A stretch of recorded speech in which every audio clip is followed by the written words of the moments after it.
नमस्कार दोस्तों। जी हाँ, मैं विप्लव कुमार। आप सभी का स्वागत है। दोस्तों, आज हम बात करेंगे सफलता की। सफलता की कहानी सीरीज में आज जिससे मैं मिलवाने जा रहा हूँ वो मुसरात जी है। झारखंड के रामपुर के एक छोटे से गांव से इन्होंने कठिन परिश्रम करके, हार्ड वर्क करके एनटीए द्वारा आयोजित यूजीसी नेट और जीआरएफ की परीक्षा को इन्होंने पास किया है। तो दोस्तों, एक बात तो मैं कहूंगा कि बहुत सारे लोगों के लिए कोरोना एक विषाद साबित हुआ था, एक दुख का कारण साबित हुआ था। लेकिन एक ऑनलाइन माध्यम ने गांव गांव, कस्बे कस्बे से जुड़े हुए छात्र और छात्राओं को सफलता की एक सीढ़ी दे दी। और उसी के उदाहरण है मुशरात जी। मुशरात जी, आपसे पूछने से पहले मैं अब्दुल कलाम के एक कोटेशन बहुत मेरे दिल के करीब है, उनको मैं दर्शकों को सुनाना चाहूंगा। वो कहते थे कि अगर तुम सूरज की तरह चमकना चाहते हो तो सूरज की तरह जलना सीखो। मैं भी अपने छात्रों से उनसे प्रभावित होकर कहता हूँ, हार्ड वर्क। जीवन में जिसने भी कठिन मेहनत किया है, सफलता का द्वार उनके लिए हर वक्त खुला रहा है। सबसे पहला सवाल है मुशरात जी, आप अपने बारे में बताइए। आपकी पारिवारिक पारिवारिक स्थिति क्या रही है, किस तरह आपका शिक्षा रहा है, एजुकेशन रहा है? जी नमस्ते सर। नमस्कार। सर ऐसे तो मैं झारखंड के हजारीबाग जिले में रहती थी, मेरा मायका वहीं है। पारिवारिक जीवन सही रहा हमारा। हमारे फादर जो पापा हैं वो भी हमारे हम लोग 6 बहन एक भाई होते हैं, सभी को पढ़ाए हैं। पढ़ाई में कहीं पर भी कोई कोताही नहीं किए हैं। खाने पीने में कर दे लेकिन पढ़ाई में कुछ भी नहीं। उनका साथ हमारा हमारे जीवन का बहुत ही बड़ा योगदान रहा है कि वो हमेशा हमें तत्पर करते रहे और आगे बढ़ने के लिए प्रेरित करते रहे। बाकी बिल, बात फिर हमारी शादी हो गई, तो शादी के बाद हमारे हस्बैंड वो भी हमें हमेशा प्रेरित करते रहे। बिल्कुल बिल्कुल, मैं देखता हूँ, मैं बहुतों से बात करता हूँ, अगर लाइफ पार्टनर और परिवार साथ हो तो आगे बढ़ना बहुत ही आसान हो जाता है ना? जी जी सर। आपने कोचिंग ज्वाइन करने से पहले और ज्वाइन करने के बाद अपने आप में क्या बदलाव देखा, क्या रणनीति को आपने देखा? सर परिवर्तन तो बहुत हुआ है जब से मैं आपकी कोचिंग लॉकडाउन के समय से ही जुड़ी हूँ आपकी कोचिंग में। लेकिन उस समय साहित्य में हमारा पकड़ समझिए 30-40% से भी कम था। लेकिन आपके साथ जुड़ने के बाद हमें लगा कि जिस चीज को हम लोग पाना चाहते हैं वो हमारा मंजिल दूर नहीं है। हमें ऐसा लगने लगा कि जैसा हम लोग को शिक्षक चाहिए था, जैसा मोटिवेट करने वाले शिक्षक की जरूरत थी हमें, वैसा हमें मिल गया आप। और हमें बहुत खुशी हुई सर कि मैं तो जेआरएफ नहीं कर पाई लेकिन नेट हो गई। ये और बिल्कुल। आपका इसमें बहुत बड़ा योगदान रहा, हमेशा हम लोगों को प्रेरित करते रहे। और एक जागृति जो है पढ़ने के लिए, वो बहुत ही जरूरी थी, और वो हमें आपसे प्राप्त हुआ है सर।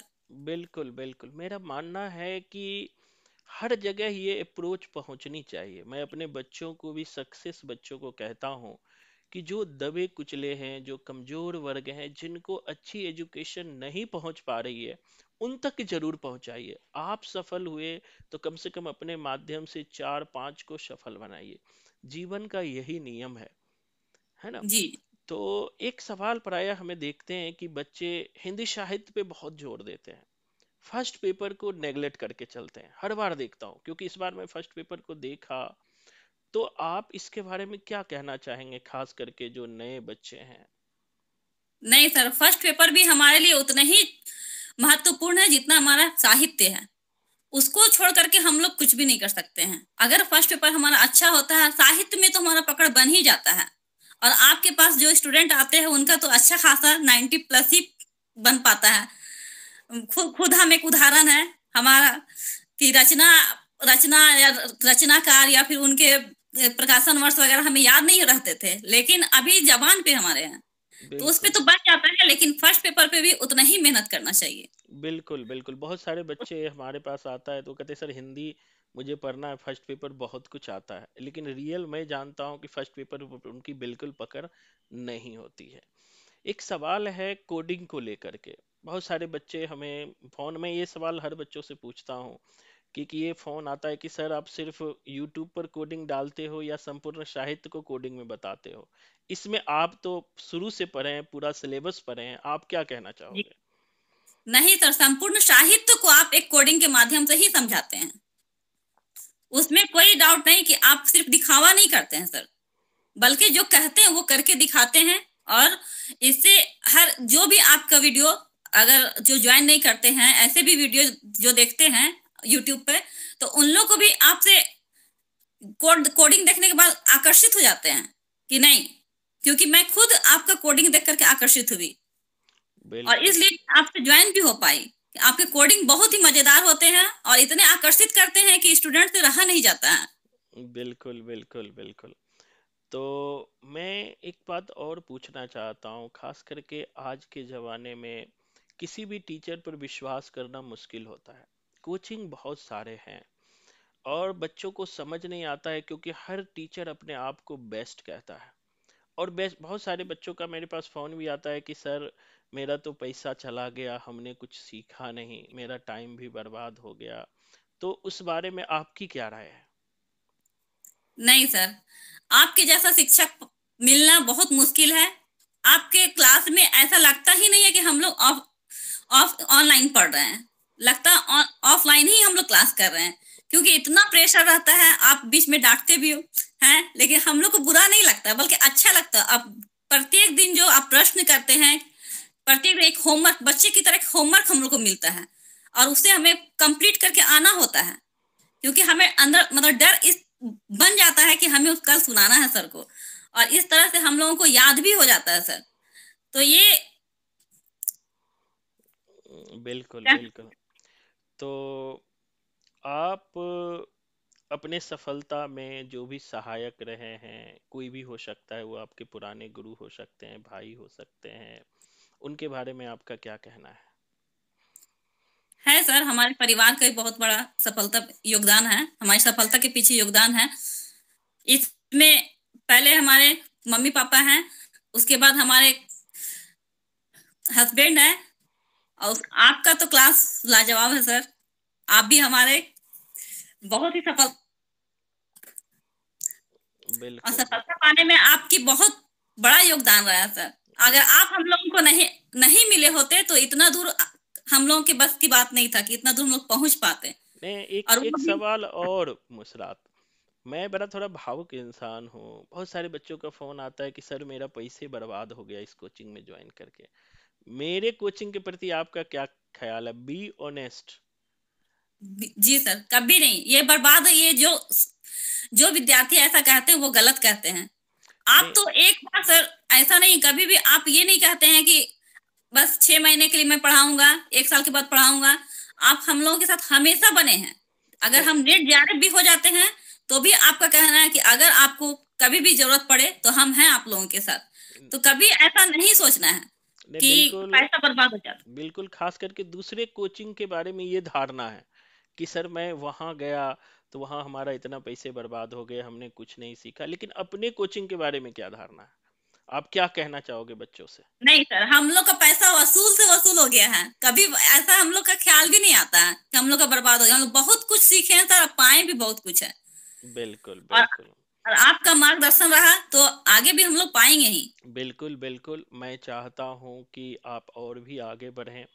मैं तो चाहता हूँ असिस्टेंट प्रोफेसर के रूप में देखें। हमारे बहुत सारे बच्चे बन भी चुके हैं। बड़ा मतलब दिल को शांति मिलती है, सुकून मिलता है कि नहीं चलो हम अच्छा काम कर रहे हैं।